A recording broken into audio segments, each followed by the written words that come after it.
Oh, Macho Man. He gonna act when he see this tag. He tried to run, think he Ricky Tag. He tried to dump the sound of blade. I'm confused with all them niggas ran. And I guess they don't love him, so those on the outside. I want y'all to just see this shit. Like, this shit would be crazy, but I don't know where I be finding these videos at. But we got a shit ton of videos we're gonna react to, so let's get to this.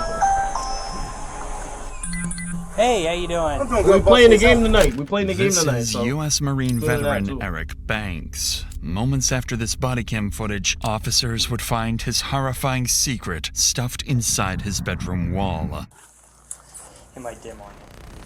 What's up? 95. Look in there and saw the boy laying there on spot. Drug him out where he is now. Moments after this body. Hold up. That shit happens so fast, bro. That's why I be saying you gotta really pay attention. Cam footage, officers would find his horrifying secret stuffed inside his bedroom wall. It might dim on. What's up? 95. Look in there and saw the boy laying there on spot. Drug him out where he is now. And did what good. Alright, are you good? Eric, who is also an active officer for Baltimore PD, thinks he can use his experience to cover up his vile murder. What follows is amongst the most disturbing collections of criminal case files ever uploaded to YouTube. Stop! What are you doing? My life away, though. I don't care. Stop! What are you doing? Who is this person? Dad. And then he also told me that Daddy made him and Tristan go in the bathroom and cover their eyes. Strangle? Hell no. Wait, hold on. I ain't gonna lie. Chill. We just got into it. Home of Eric Banks Jr. after his wife reported that their 15-year-old son, Dason, was... On July 7th in Millersville, Maryland, 2 officers arrive at the home of Eric Banks Jr. after his wife reported that their 15-year-old son, Dason, was potentially missing. The report was relatively standard for them, but the reality awaiting them is more horrifying than they could have imagined. Son, not mine. Just letting you know.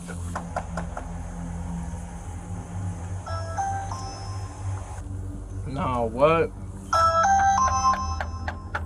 Officers report hearing loud bangs from the upstairs of the home. However, nobody comes to answer the door. Crazy. After multiple minutes of waiting, an out-of-breath Eric finally greets the officers. Hey, how you doing? I'm doing good, boss. And yourself? I'm doing good. At a Porter one. I'm out with him. What's going on today, man? You're supposed to be serving a piece of protective order.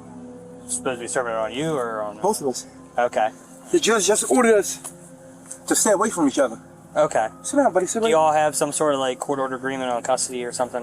My oldest, I know he ran out the back door somewhere. All his stuff out the back door. He ran out? What's going on, boss? I know you get DJ. I know you're getting tired of seeing us. Where's DJ? She called him and he went out the back door. He's not here. No. You want to come in? Just let you know you're being audio. Oh, hey, I know. I see I got the body cam. Yeah. She said he was like. Do you have a phone? Huh? I took my phones back. Okay. Yeah. So all the phones are on my plan. Separating everything. You have no idea where if you just let a 15-year-old walk out of your house with all his bags packed. No, his bag's at the back door. I literally told him, wait for your mom to get here. Yo, the police supposed to come here to serve her a piece of protective order. The judge told her to call you guys before she comes to. I'm not trying to get in trouble. I understand. Eric and his wife Latrice had both individually filed a protective order against each other, making it illegal to speak to one another without a police escort. However, since Eric is not the biological father of Dason, Latrice had custodial rights to him, which is why he was packing his belongings as he and Latrice were preparing to leave the residence. Dason's disappearance on the very day he and his mom were supposed to move out makes the situation even more unusual. So officers continue speaking with Eric, hoping to understand the family dynamic and gather any clues that might point to where Dason is. But what Eric says next only raises their suspicions even further. So, she's supposed to call you to come meet y'all? You have no idea where DJ is. Honestly, bro, no. With no phone or anything. You can check the ADT. It shows when he ran out the door. I believe you, but I mean, I'm not gonna fight. I'm not gonna do that. Listen, man, it's a 15-year-old boy. Having a phone probably would have been, if he's walking out of the house, probably would have been a good idea to leave him with. And you can work out those kinks later. But see, this is the thing. This is getting messy, man. Yeah, I tried to tell him. I said, sit here, wait for your mom to get here. I went upstairs. Before I can come downstairs, he's already going out the back door. So I guess she coordinated, because she's somewhere in the area, I'm presuming. Yeah. So she pretty much coordinated with him to come out there. Okay. All right. Hang tight. All right. It makes sense though. Sitting beside Eric are his two sons, 5-year-old Evan Banks and 3-year-old Tristan Banks. Officers didn't know it at the time, but these two would play a pivotal role in uncovering the horrifying scene that just happened inside their home. But for now, Officer Sutton goes back to his patrol vehicle to run in one video? Hold up. registration. He identifies the suspect I keep as watching this 34-year-old Eric Banks Jr., an officer for the Baltimore Police Department. He's been an active officer since 2018 and also carries 10 years of service in the United States Marine Corps. After speaking with neighbors of Eric, who provided minimal additional information, officers would confront Eric once again, this time sternly, to figure out what was going on. It's here that Eric would explain his alibi, one he had come up with just minutes ago. Found out about the whole situation. His mom. That's neither here nor there. But this is what I'm trying to tell you. Me and him sat at the table. He cried to me yesterday. He said he don't want this separation. Like he knows we separated before. He said he's tired of it. He's tired of feeling like he has to choose sides. He's 15. He's a teenager. He knows he don't want to be. He's like, I don't want to be in separate homes. That. And we said that to him. I said, DJ, it's nothing really we could do. I'm not going to change the way I love you, care for you. We had a whole deep heart-to-heart conversation. Today, we went to court. The judge awarded him, and I called him. I said, DJ, I guess your mom told the judge you wanted to go with her, and you're going to Arizona. He's like, what? I was like, well, start packing your bags, because you're going with Arizona with your mom. Unfortunately, I guess you're not coming back here. And that was just that. She called him. They had a conversation. I said, what did your mom say? She on the way to come pick you up. He said, yeah, but she's supposed to come here. I said, well, we're going to wait, because before she come here and there's some type of altercation, there needs to be police here. They can escort her, grab her whatever she needs to grab, and go about this peaceful. Next thing you know, I went upstairs, I come down. So do you think did he leave here because he didn't want to go with his... Chat, right? I'm trying to catch him, bro. But I can't. It's like he's doing it so well, like, and I think it's just because he was a former police officer. Like, he was a police officer before. Like, what they said, whatever the fuck. He was a police officer before. So I can't even really tell if he did it or not. That could be. He could be like hiding out at a friend's house. I mean, yes, sir. Yeah, that's what I'm saying. Opinion. Yeah, in my opinion, I think that probably is the best, because if he told her he's somewhere he's the not. text messages from her, I have food for you. Okay. Yeah. So it sounded like he wanted to go be with his mom. Yeah. So that's what I'm saying. All right. Just put the bags inside for now, and okay. We'll try to figure it out. All right, brother. Yeah. Officers would spend another 15 minutes canvassing the area in hopes of finding Dason, but would again come up clueless. So they decide to try calling Dason's mother, Latrice, but are unable to get a hold of her either. So in a desperate attempt to find a relevant lead, they decide to ask Eric if he'd voluntarily consent to a search inside the home, hoping Dason may be hiding inside. No one expected that this simple request would soon alter both their and Eric's lives forever. I just want to make sure he's out of the house. That's fine. I'll do it with you then, since we're here. Hey, Buck, can I do it once to make sure he's not hiding? Yep. Yeah, so they about to walk in. If he's going to walk in, he's got the house. All right.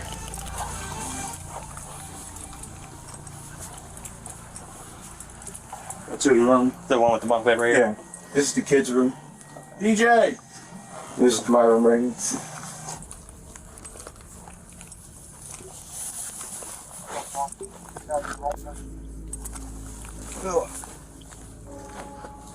Oh, yeah, he's told us he's not hiding. In Officer Adams' report of the incident, he notes that at this point in their home search, Eric's demeanor had changed. He advised Eric to relax and let them freely search the home. They proceed to make their way to the 3rd floor of the home, the floor which stores Eric's chilling secret. But before we get to that, if you want to start eating better this new year, HelloFresh. I'm just shy. Down.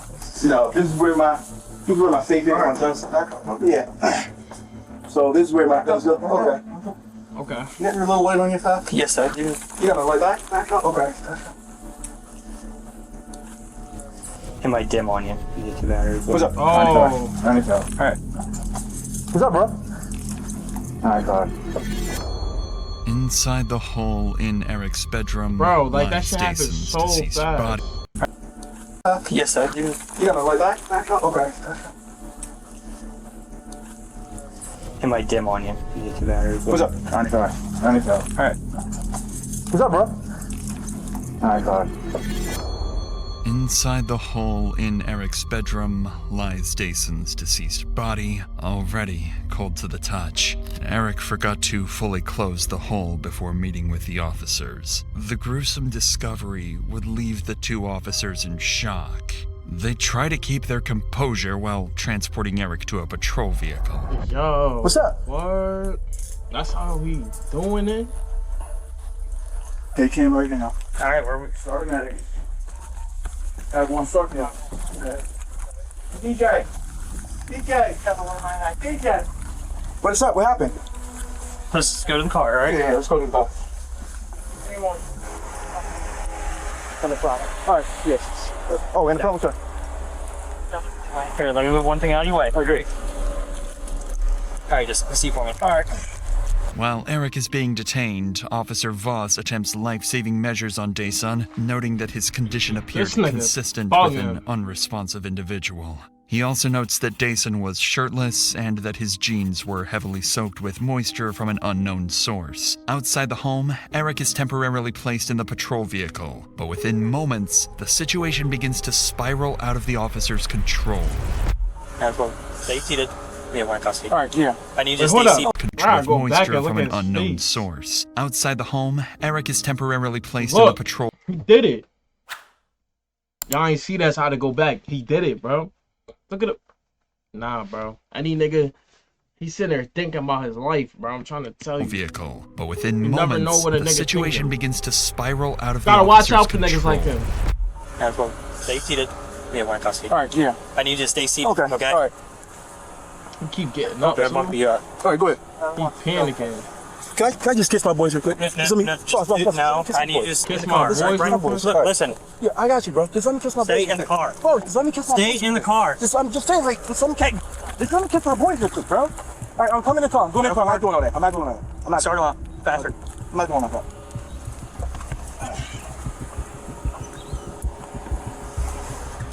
After you just.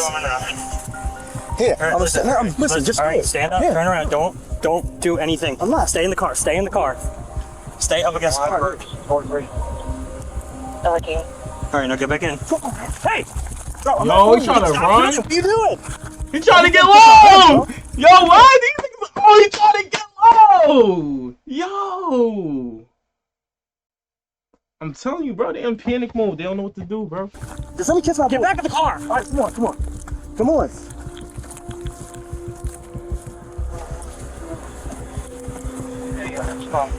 The mom is parked at the corner of Hilltop.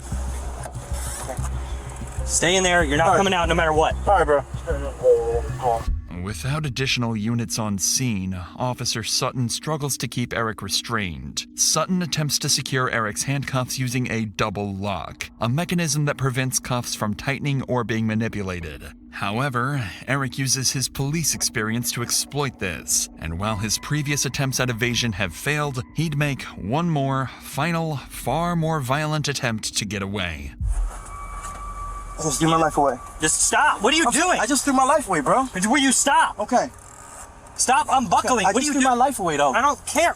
Hey, listen. Risking Stop. my Just show. life away. Stop. What are you doing? I'm risking my life Get away. Get back in the car. Just choke me. Just choke me. Just choke me. Adam 4. Look, to Adam 1. Can you come back out here, please? Hey, get off your gun. Look, just choke me. Just choke me. Adam 4 is trying to grab a gun. Adam 4 is trying to grab a gun. Stop. Get in the car, motherfucker. Get in the car. Now in here. Turn him out. Turn him out. Turn him out. Turn him Bro, out. what the On the fuck? ground. Yo. Trying to grab your gun? Nah, he trying to grab the gun. Nah, he's bugging. Stop. You don't care. I He can't ain't throwing his stop. life It's away. on my wrist. And my hands going numb. Are you on your side? You gonna stop? Yeah. My hands going numb. All right, turn them on the side. But hold on. I told you broke it. It's numb. All right. Stay where you're at. Stay here. I am staying here, but I told you, bro. All right, I'm moving your legs. All right. Take a deep breath. I am. All right, listen. You're wiggling around a lot. It's going to make it worse. I know. All right? Well, I want you. We're done. We're done here. I want you. We're done now. We're going to take you to the hospital. All right. All right? Well, let's just not wrestle anymore. It's just too hot as shit today. I know. You sweating? I'm sweating. Can we be done? I want to be done, bro. Like, all right, well, let's go to the hospital and talk about it. We don't need to wrestle on the ground. Is that helping anything? No, it's not. All right? All right. Okay. All right. Eric attempts to unholster Officer Sutton's service weapon, eventually managing to loosen it and nearly knocking it to the ground. Fortunately, Eric's handcuffs prevented him from causing any further harm. As the chaotic scene finally settles, officers briefly discuss the frantic events that just unfolded. I go up to Subway to meet her, go in to make sure he didn't go to Subway to miss communication. Come back here, I said, let me just check the house. They started getting real weird. I'm like, well, if you just stay back, he's a Baltimore City guy. Started to get real weird. I'm like, no, I can check the house. You stay back. You stay back. You stay back. You stay back. I go up and weigh it off because he wouldn't be up here. There's an attic thing undone with a screw in it. He looked in there and saw the boy laying there. I was trying to drug him out where he is now and did what I could. Immediately, as soon as I saw the boy's leg, like 95 hands, they get him out here and he asked for more units and started CPR. Drug him out and started CPR. Okay. All right. Are you good? You're good. You're not hurt. No, I'm not hurt.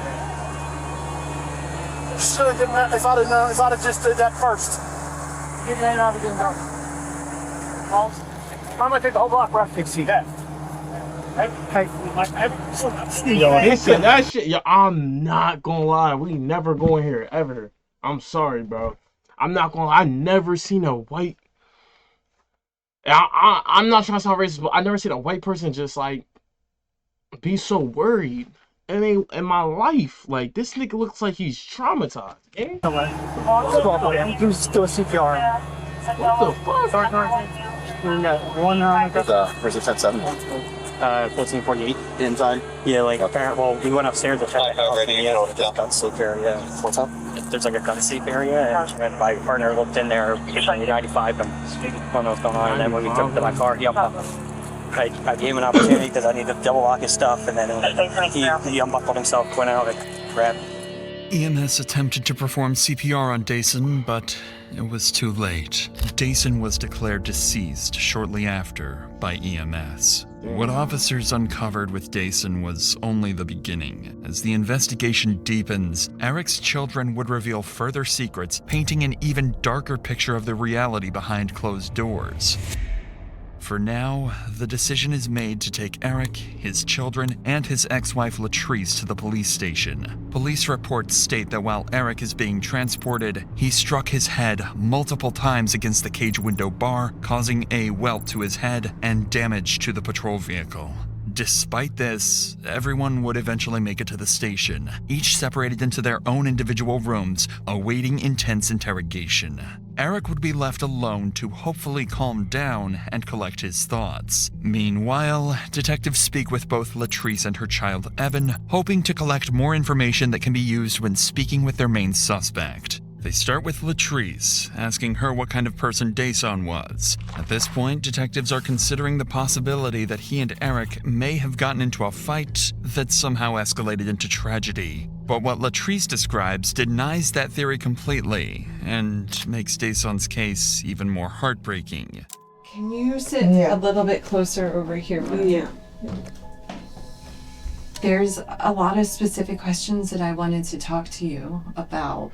Can you describe DJ? Was he an argumentative person? Was he a quiet person? So Dason was more of a quiet person.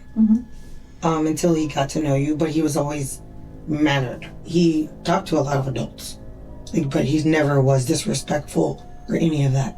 I had teachers from his elementary, the principal, middle school, they all showed up for my son. He was that type of child. You know when teachers come. Would you say he was a sweet boy? He was very sweet and always willing to help. That was one of the things across the board. Always willing to help. In the loft, in the crawl space in the loft, what was normally kept in there? Nothing. Safes? Nothing. Was that ever left open? No. It was always screwed? It was always closed. Okay. Because I don't like it. Like, it freaked me out. there is a light switch in there. Okay. So I was like, where's that light coming from? And I turned the light switch off. But I don't know, maybe it was him. So let's talk about that. You called me and you said that you saw him, you viewed him at the funeral home. Are you okay? Yeah. Okay. And it was before he was embalmed because I wanted to see him. Right. And you saw new bruises. Yes. Where did you see new bruises? On his nose. Like that circular dark mark on his upper nose. Mm-hmm. His lip looked busted also. Mm-hmm. Like that wasn't there. And then his eyes were like purple. I don't like. They were puffy and purple. Yeah. It looked to me like he was in a fight. And my son doesn't fight. Dayson's autopsy report ruled his cause of death as asphyxiation, which, in combination with the bruises and marks on his face, implied he was likely strangled to death. I knew it. And he was my baby. So I knew it.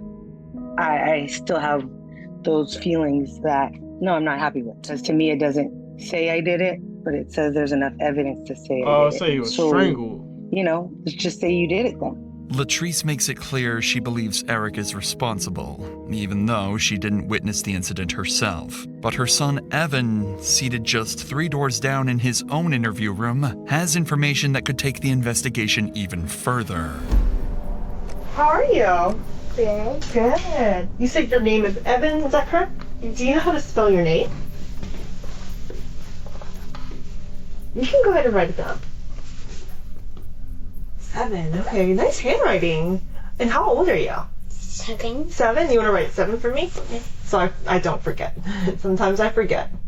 Notice the harsh contrast between interview rooms. Evan is sitting in the department's safety room, a space created to provide comfort and reduce stress for victims and young children involved in sensitive cases. His interviewer, Miwa, is a forensic interviewer from Maryland, trained specifically to speak with children and family members connected to a criminal investigation. And because Evan is only 7 years old, you'll notice a drastic difference in how his interview is conducted. My job is to talk to kids and families all the time, and today I get to talk to you. Mm-hmm. And we talk about a lot of different things in this room, and this is called the safe room because anything we talk about is always safe, and you're not in any trouble. I'm just here to listen to you and talk to you. Okay. Miwa explains to Evan that everything is being recorded and that he is not in trouble, but rather just there to help him out. She spends 15 minutes talking about movies and more of Evan's interests to help him get more comfortable before discussing the day of Dayson's murder. And Evan, who do you live with? My mom. Your mom? And Tristan. Mm-hmm. Anyone else?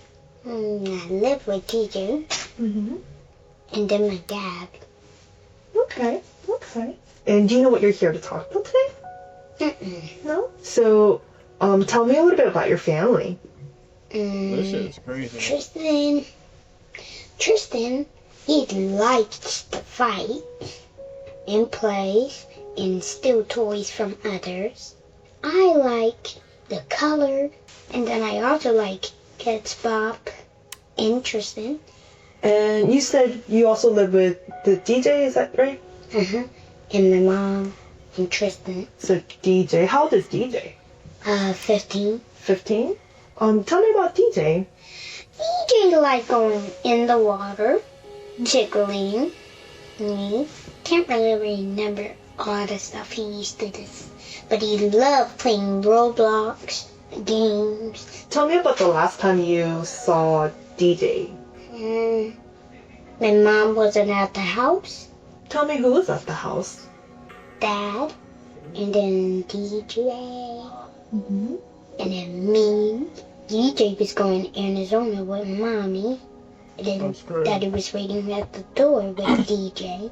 DJ put his bags in the basement, and then I don't remember what happened next. That's all I remember. Okay.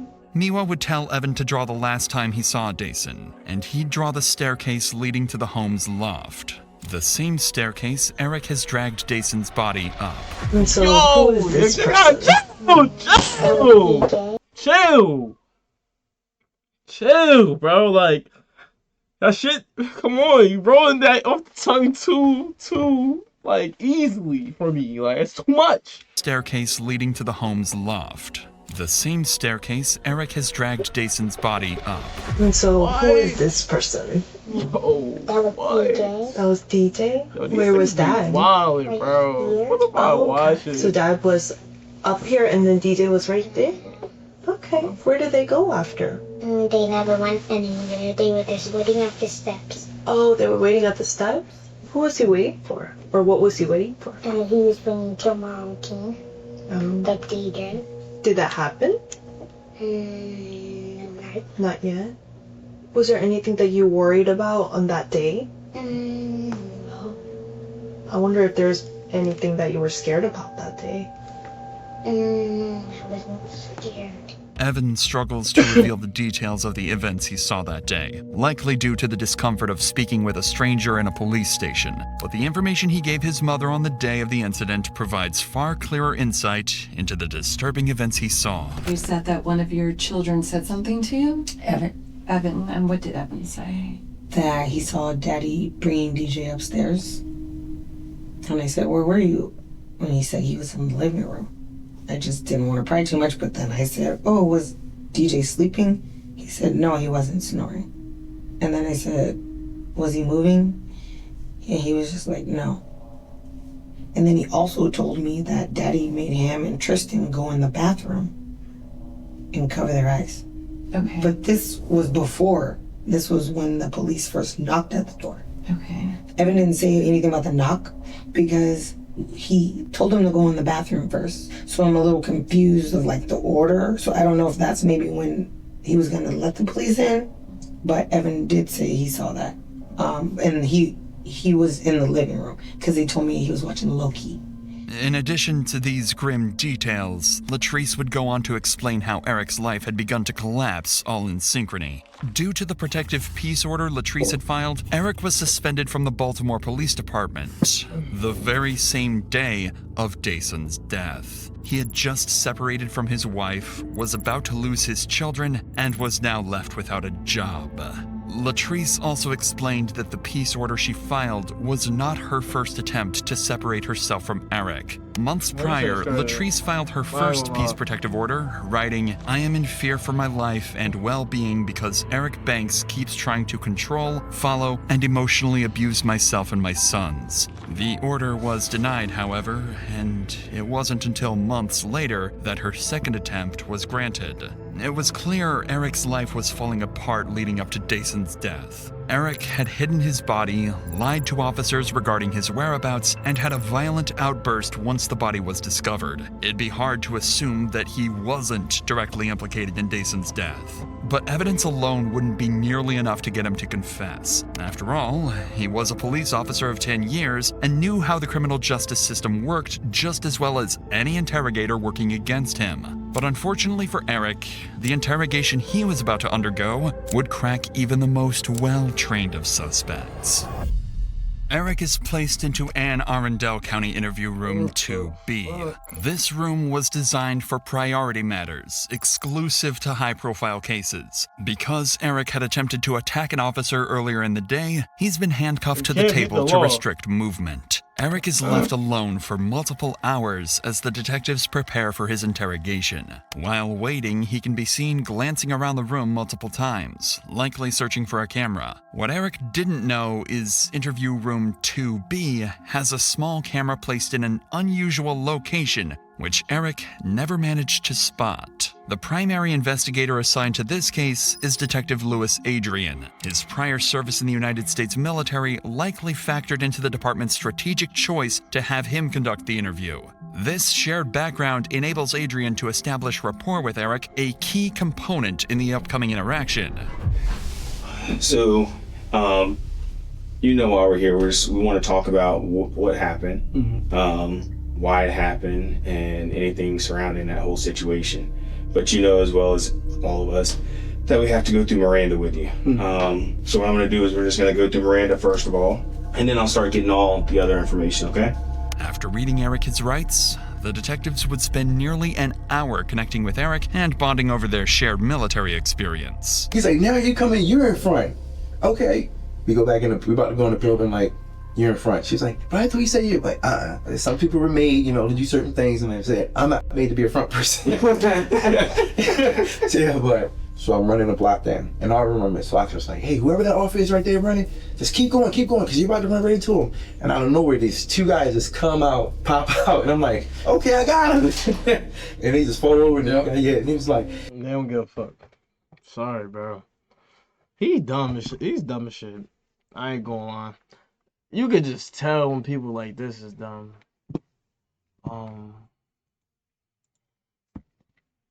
About time that nigga out. Got that shit on my screen. Yo, chill, coming in here, clicking like, chill, coming in here, sending those, bro. We don't want those. He was like, yeah, whoever that was running, he was moving, and you just ran, and just like, he was like, don't, because I was slowing down, like trying to look. He's like, no, keep going. And I'm running like, okay, you gonna tell me when?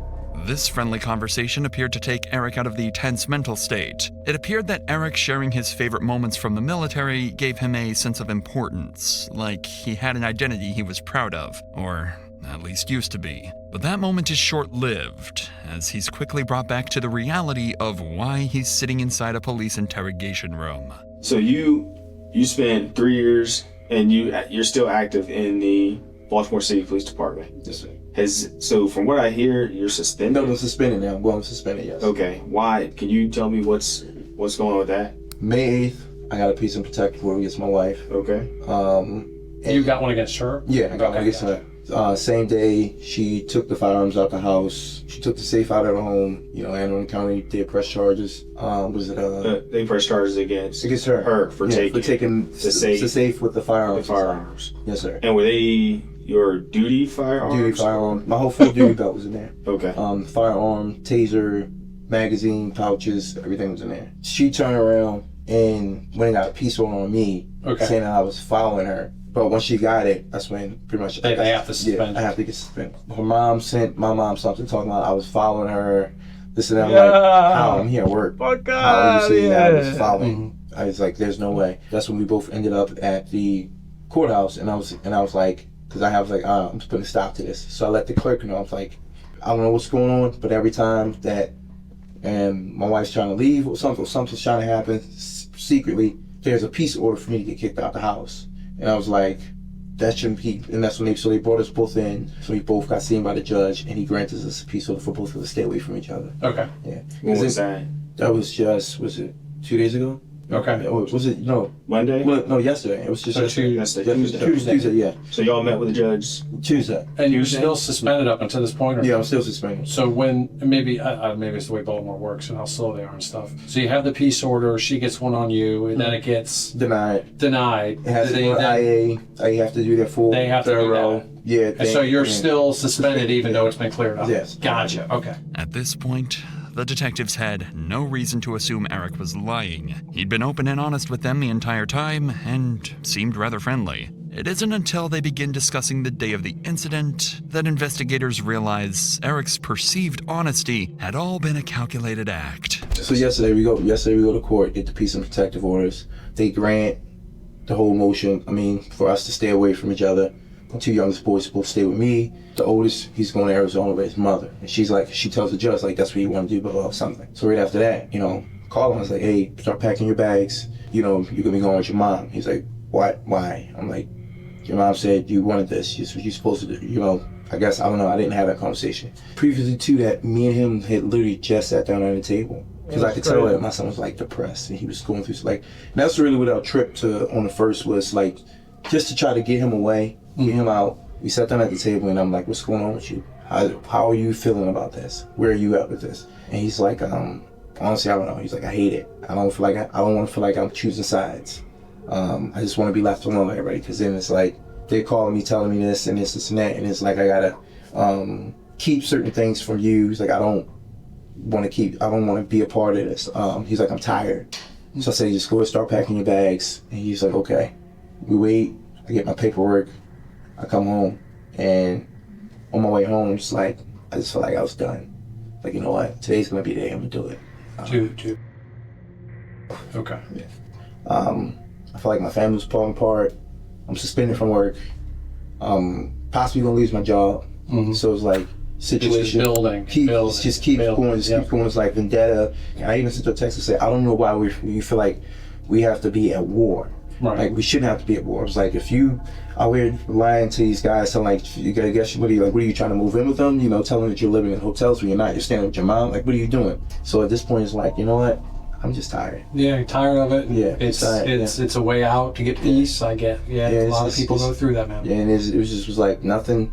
I felt like everything was just coming to an end, and I feel like that now. Like honestly, everything was coming to an end. I was like, you know what? I'm just gonna do it. It is what it is.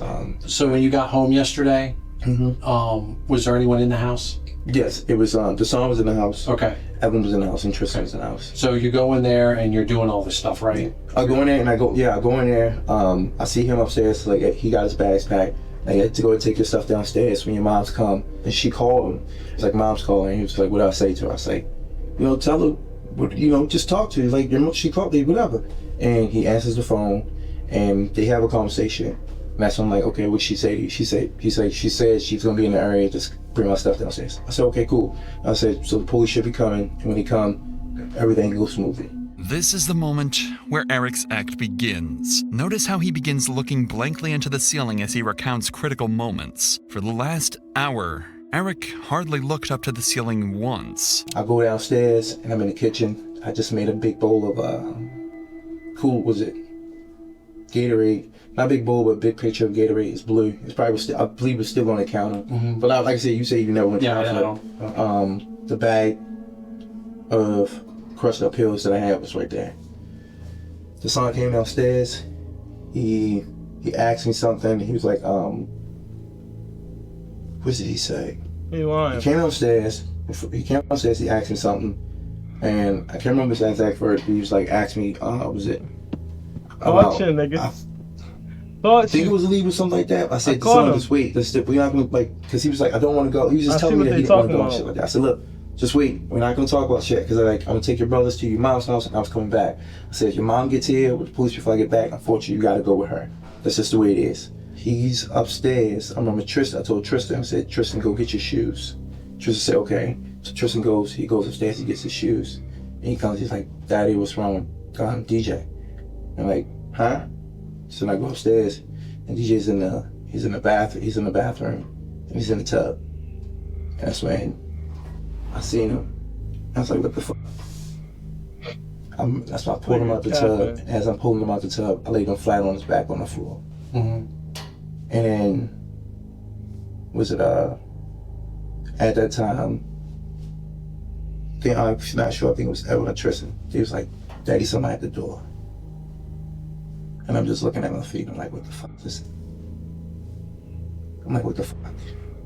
Eric makes his story clear. He had planned to end his life, but coincidentally, Dason had the same plan and did it first. It's an extremely complex alibi and only becomes more unlikely after Eric explains why Dason's body ended up hidden inside his bedroom. So I go downstairs, I go to the front door, the officer's there. Okay. And I panicked, I was like, I don't know what the fuck to say. So he asked me, he was like, hey, what's going on? I started talking to him, telling him what's going on.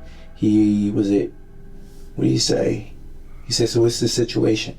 And I told him about the situation. I was like, my wife, she's supposed to be waiting on y'all to come. Y'all supposed to be serving her with a piece of protective order and whatnot. He's like, yeah, she's supposed to be picking up our son. And he was like, is she here? And at the time, he was upstairs on the floor, in the bathroom. When he said, was she here? My mind, I was like, no. Okay. Yeah. You panicked. Yeah. People really think they can beat the law. It already looked bad. I already moved them. And I was like, you got him out of the bath. Yeah. This shit's crazy to me. When I got out of the bathtub, I asked the officer, and there's no body on camera's on, you can see, I asked him like, can I go in the house, use the bathroom real quick? I remember asking that, and he was like, no, just wait, okay. And then the other officer show up. And then when he show up, he's asking, he was like, so, is the song here? Still the same thing, no. I should have said yes. I knew my perfect world. I knew my state of mind. My state of mind was I ain't gonna lie, this shit's crazy. Okay. Now let me ask you this: is that why? Because I did watch some of the footage when they went to loosen your handcuffs, You kind of got a little silly on him. You remember that? Yeah. What was your? I mean, you went for the officer's gun. What was up with that? I mean, Well, when I first, before we get to that, when I first went back in the house, when the officer told me, the tall officer, he told me, he said, go get the sergeant's phone. I ran upstairs. His phone was in the bathroom on the counter. Okay. So I run upstairs, and I get the phone. Because went back up. Before I did that, I asked him, I said, can I go upstairs? Can I go in and use the bathroom? So I initially wanted to shut the door. He said, no, just wait. And then the other officer, he was like, well, go on. I need you to go grab the son's phone. I ran up, grab it, and I shut the bathroom door. I'm still nervous. Which bathroom was it? Was it the one in the master or the small? No, the small one. The small in the hallway. And I'm still shaking, whatever.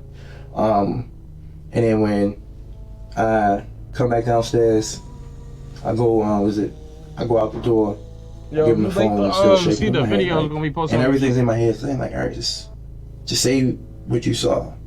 But then in my other part of me, I'm like, my son just did this. Right. Objectively, Eric's story hits all the points. He has an excuse for almost every suspicious detail, even finding a way to explain why blood was found all over his house. The issue is that these details are simply too coincidental to ever sound believable. And even Eric knows this. I don't know why, I just was like, I gotta move him. I picked him up, did the fireman carry, took him out of the bathroom, into the master bedroom, up the stairs, and I was like, because I know they're gonna want to come back in the house and search it. I was like, I'm gonna be cool, I'm fine with that. I was gonna let them search it. And I tucked him in, the area, and I left the thing open. So sometimes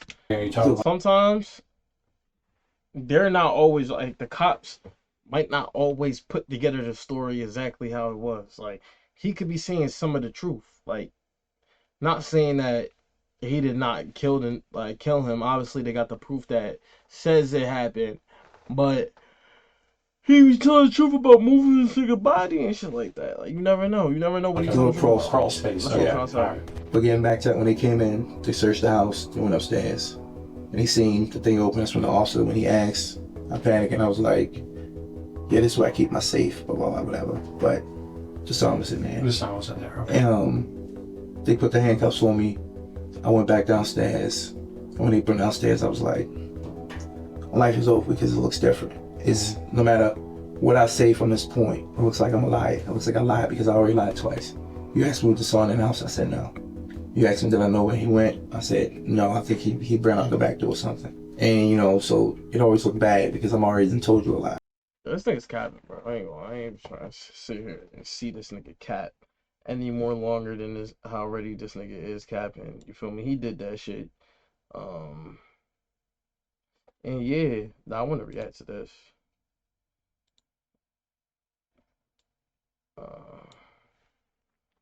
But yeah, the nigga gelling, bro. Damn, that cop video really was mad long. That shit was long as shit.